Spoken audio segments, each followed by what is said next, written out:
నమస్కారం అండి. ఈనాటి కమ్మని కథ పేరు నిజాయితీ.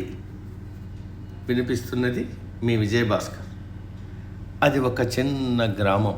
అక్కడ విద్యుత్ సౌకర్యం కూడా లేదు. ఆ గ్రామానికి సర్వే చేయడానికి ఇంజనీరు వచ్చి తన పని పూర్తి చేసుకొని రాత్రికి గ్రామ పెద్ద ఇంటికి వెళ్ళాడు.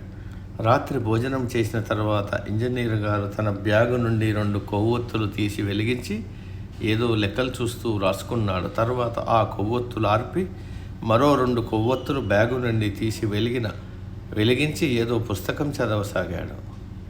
అది గమనిస్తున్న గ్రామ పెద్ద, అయ్యా, ముందు వెలిగించిన కొవ్వొత్తులు వెలుగులోనే ఆ పుస్తకం చదవచ్చు కదా, దాన్ని ఆర్పి వేరే దాన్ని ఎందుకు వెలిగించారు అని అడిగాడు. అందుకు ఆ ఇంజనీరు, మొదట వెలిగించిన కొవ్వొత్తులు నాకు ప్రభుత్వం ఇచ్చినవి, దాని వెలుగులో ప్రభుత్వ పనులు చేశాను.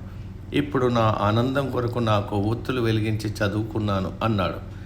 ప్రభుత్వ సొమ్మును కాజేయాలని చూసేవారే ఎక్కువగా ఉంటారు. కానీ ఇతను ఎంత నిజాయితీగా ఉన్నాడని ఆ గ్రామ పెద్ద ఆ ఇంజనీర్ వంక అలాగే చూస్తూ ఉండిపోయాడు. ఇంతకీ ఆ ఇంజనీర్ గారు ఎవరో తెలుసా? మోక్షగుండం విశ్వేశ్వరయ్య గారు. ఇది నిజాయితీకి నిలువెత్తు నిదర్శనం ఆయన.